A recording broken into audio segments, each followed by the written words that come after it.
With a projected $60 million shortfall, the City of Sacramento's new budget may have significant impacts on residents, particularly for the city's youth. Joining us today are two guests with unique perspectives on this topic. Former Councilman Jay Schenirer and Deputy City Manager of Finance, Leyne Milstein.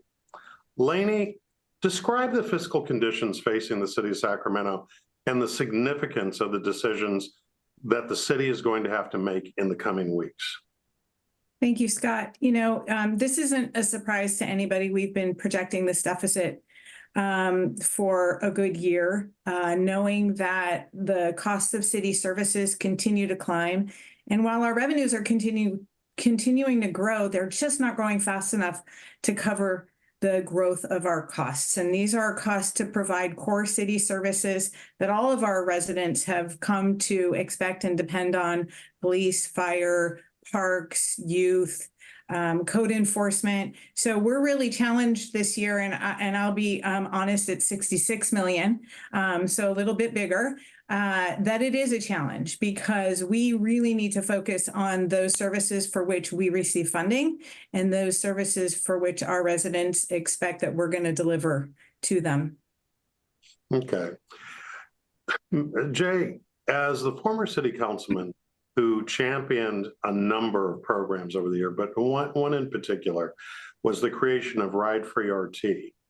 What was your original intent and goal behind establishing free transit for youth in Sacramento? Well, first of all, thank you for having me. I think there's a few things going on here. What we really wanted to do, and I want to go back to our former mayor, Joe Cerna, who said you can't have a great city without great schools. And having great schools means student success. And there are multiple factors that goes into whether or not a student would be successful. Here, getting to and from school, having that ability was the main piece of what we were trying to do. And we spent about 9 years getting to the place where we had free transit for young people anywhere, anytime. Also goes beyond school to after school programs, to getting to and from work. And there's a host of other factors that I think benefits the city here. And so we can certainly talk about those as well. But I would say really supporting our young people to have a successful career, school and career. And that starts off with being able to get where they need to go. I hear you on that, but I do have to ask you the question.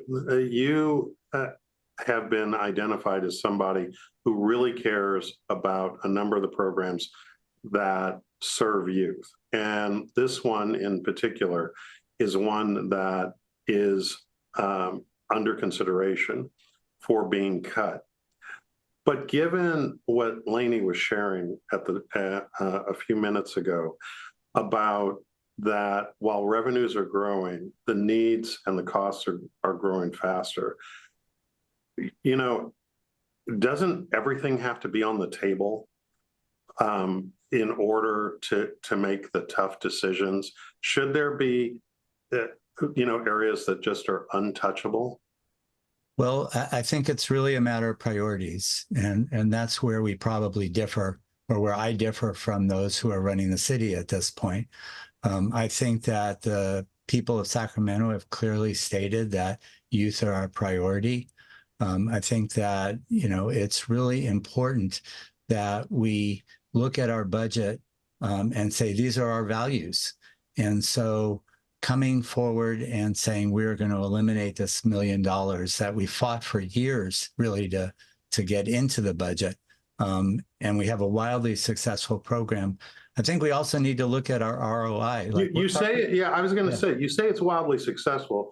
What's your evidence of that?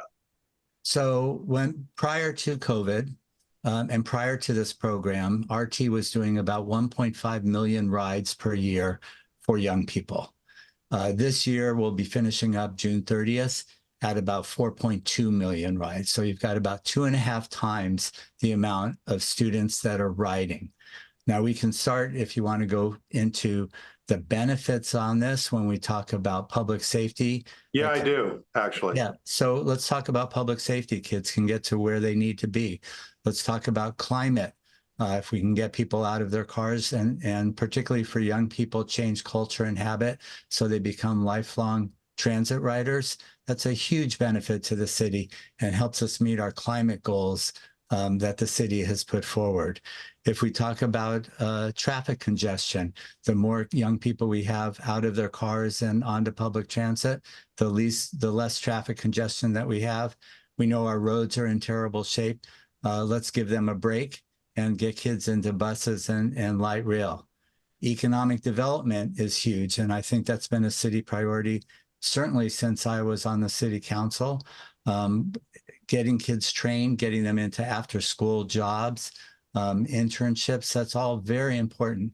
You could go down this list. It's really, as kind of a recovering politician, you can look at different policies and say, how many different areas can we touch that this would be a benefit for? This program at $1 million out of a $1.6 billion city budget really does a tremendous amount. And it doesn't mean we shouldn't do cost sharing with school districts, with the county, which has pledged $1 million over 3 years. But it means that we need to continue to support our young people to be successful. And that leads to a successful city in the long run. So, I'd like to jump in here if I can, Scott. Sure. I don't disagree with anything Jay said. I think that it has been a successful program. I think Mayor Cerna was not wrong, but I am not a recovering fiscal policy nerd yet. And I have a fiduciary responsibility on behalf of the City of Sacramento and its residents to balance the budget, to ensure that we can continue to deliver programs and services. And so for the policy question here is really the role and resources of municipal government. Let's be clear, every city and county in California gets an allocation for transit services. It comes to their regional transportation planning agency, which for us is SACOG. And if that agency has a transit service, those funds are used for operations. So for example, LA, Roseville, Elk Grove would be examples of those who have a transit service in-house. Since we aren't a transit agency, our allocation goes to RT. They already get $32 million a year through the city's transit allocation.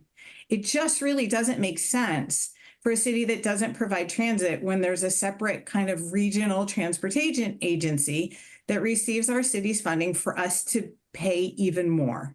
The program was added pre-pandemic when our local transit agency either couldn't or wouldn't fund this program. And it just doesn't make sense.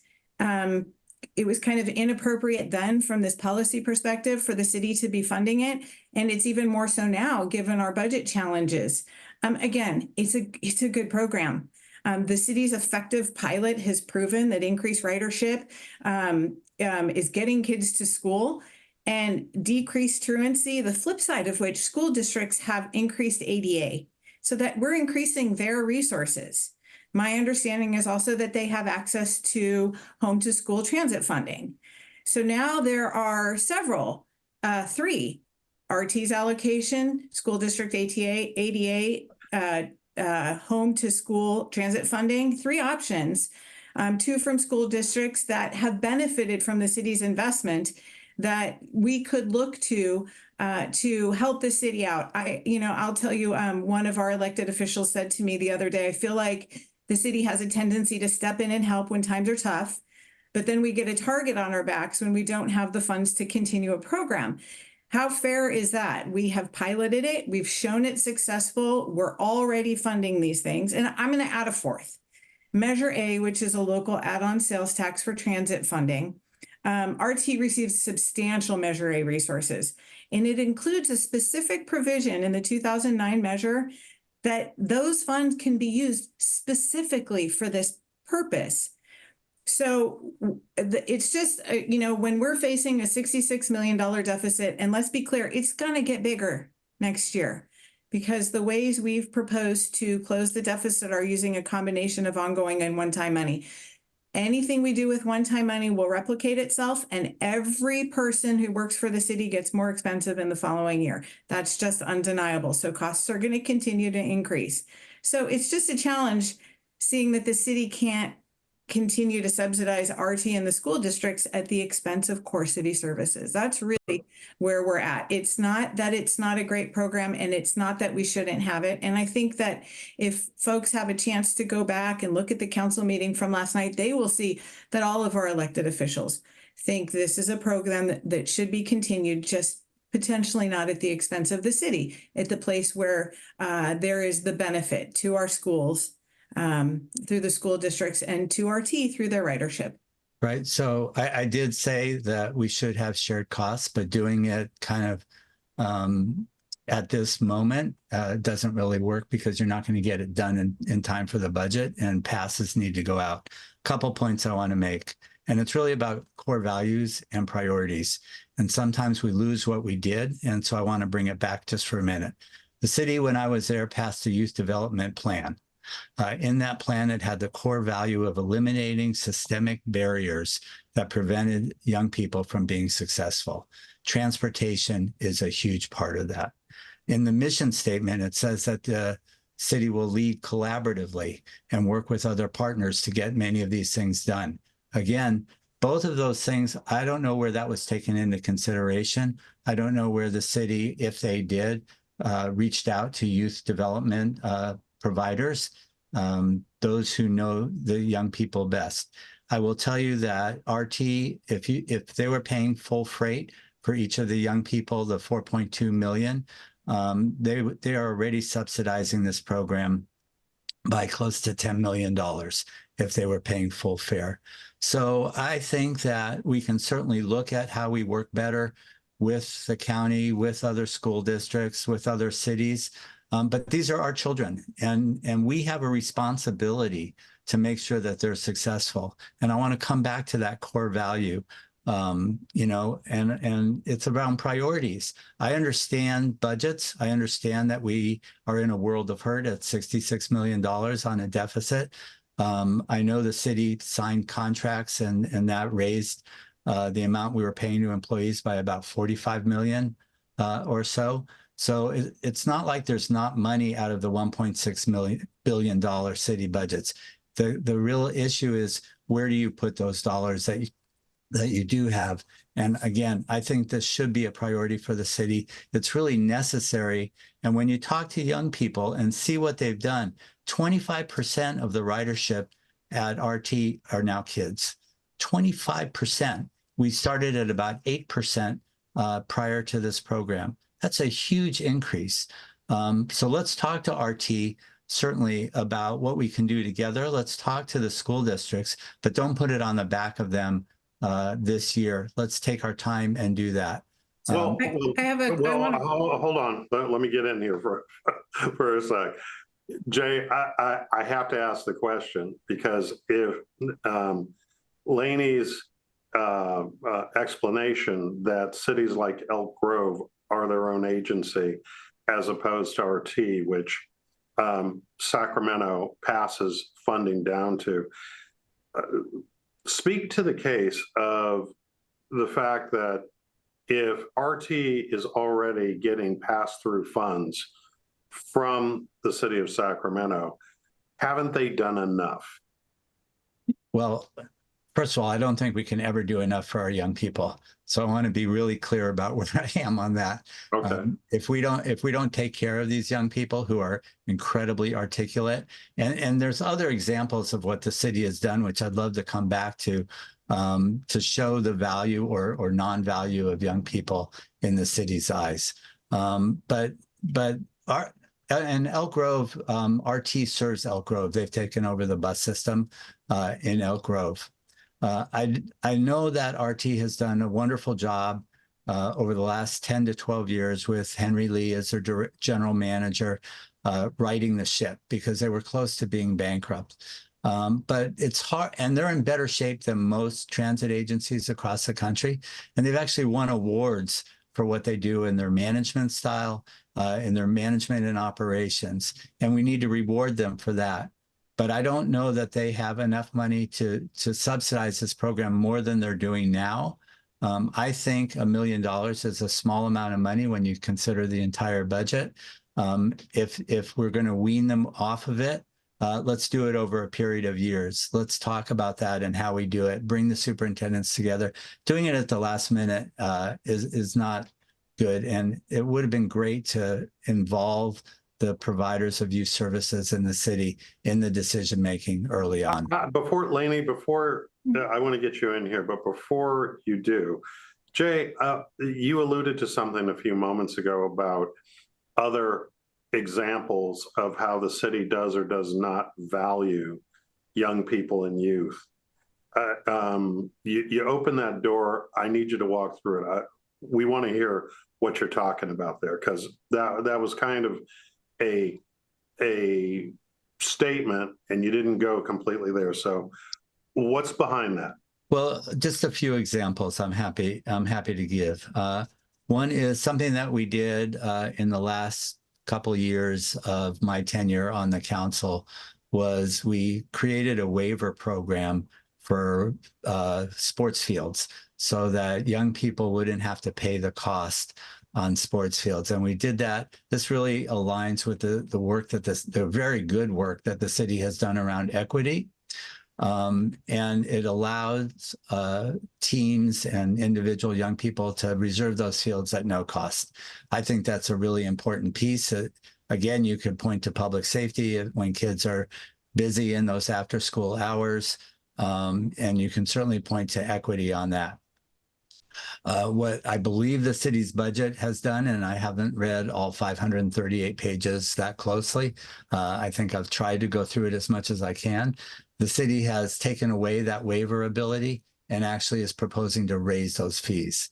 So if I'm wrong, you can certainly tell me. Let me give you another. Leyne, I see. Leyne, I'll just add, not only, well, we did propose to raise fees, but we also proposed to expand the waiver program to the programs where we raised fees. So it's not without consideration of equity and what changes to those fees would do. I'm very mindful of that. So please know that that is part of the proposed budget. That's great. Sometimes it's a little difficult to read and see what's what on it. I'll give you what we really want to know is what's, if this budget cut happens, Jay, what's the human cost? How will our kids' lives change? And what is it that you feel they stand to lose? I think potentially there are millions of rides that may not happen. If they do happen, it's going to be, and we can't find alternative means of funding, it's going to be a cost to those families. And we know that the families, kids and families that use public transit most are generally kids of color and folks that are not in the upper economic status. So that's who will get hurt on this most. And what is it that they will not be able to do? I think for young people, they may not be able to get to school and back. They may not be able to get to a job and back. Certainly, recreation and after-school hours programming may be more difficult to get to, if at all. I guess I understand all of those are compelling reasons. At the same time, the city, no disrespect, Leyne, the city is struggling right now because it is seen as ineffective on dealing with the homeless issue. There are people concerned that public safety is at a crisis point where it is that people don't want to interact in their neighborhoods or especially in downtown Sacramento. I heard from someone yesterday who said that downtown outside of the arena is like a ghost town because of the absence of people, and that frankly, Leyne, that you are way too optimistic on what the future of your budget is. And so with all of those crushing impacts going on, it seems that there's a lot of competing priorities. You talked about values, Jay. I guess to Leyne, What I want to know is, what are the city's values, and what is it that are the priorities for the city to preserve that people can look to as this budget process goes forward? Thank you, Scott. I appreciate that. It's interesting. We did not only a community survey, but council held a priority setting workshop in September. And the real values that seem to replicate themselves are around solving the homelessness problem, affordable housing, clean and safe, public safety, clean air and transit, walkability, making sure that we're getting people where they need to go, not necessarily through subsidizing bus passes. So we really are trying to structure the budget to reflect those core values. And let's be clear, there is still a tremendous amount of funding for youth programming included in the city's budget. And I will go back to my pointy hat nature. I think it's unfair to say in a $1.6 billion budget, because half of that cannot be used for this purpose.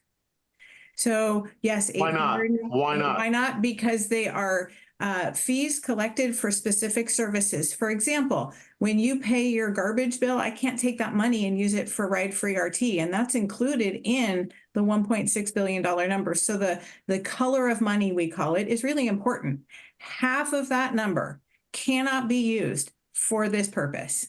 So 800. And so it's a $800 million budget. Sure, that's a big number, but we have big costs. And I guess my question to Jay would be, what would you cut? Because as Scott said, downtown and getting people back downtown as an economic engine. And one of the pieces of conversation that we had in one of the reductions we chose not to implement was funding for continued clean and safe downtown that was started during COVID, because we want to bring people back to the downtown. I think it's an important. Let's let Jay get a chance to get in here then. Yeah, I mean, I think the easy thing for me is you're asking to put $3.8 million into the reserve. I think if there is a crisis, and I would call this a crisis, you use some of that money and take $1 million out of what was going to go into the reserve and put it into this program. And with budget language saying we're going to continue to work with school districts and other cities to develop a cost-sharing system over time. So, Jay, I want to come back to something, because the city has been, and this goes back to your tenure as well, criticized for its inability to move the needle, at least in the public's eye, on the homeless issue and others issues. And so the question is what do you perceive, if you were to give the city of Sacramento a grade in terms of how it values and invests in youth, what's the grade that you would give them today? It depends how far we go back, but I would say at best a C. I think if you go back to my first attempt at doing a cannabis tax or raising the cannabis tax and doing a youth fund, Measure Y, we actually had the city manager who wrote a public letter opposing what I was doing as a city council member, which was unheard of at the time, I think. If you look at, for example, another smaller example is when I was there, we created an Office of Youth Development within the city manager's office. And we wanted that person, because youth touch so many different departments, we wanted that person to be able to work across departments. That, to my knowledge, that office got moved into the Department of Parks and Youth and Enrichment. And I'm not sure that what I hear, and I may be wrong, is that it doesn't exist anymore. So who's working on youth policy for the city? We were looked at really as a model in this. We did something at the League of Cities a year and a half ago, went down to their annual meeting in Long Beach, and we did a workshop on what we were doing as far as youth. We had 130 different cities and represented in the room who wanted to come and listen to what we were doing, because Sacramento was really looked at as a prime mover and shaker in this area. I don't think. Right, and we are going to have to leave it there. I guess what I would say is that the city is blessed to have two people that even if they don't necessarily agree on all the issues, are obviously very committed to the betterment of the city. And so appreciate both of you coming on the show and being a part of the conversation on educating the public. Thank you. Thanks, Scott. All right. And that's our show. Thanks to our guests and thanks to you for watching Studio Sacramento. I'm Scott Syphax. See you next time right here on KVIE.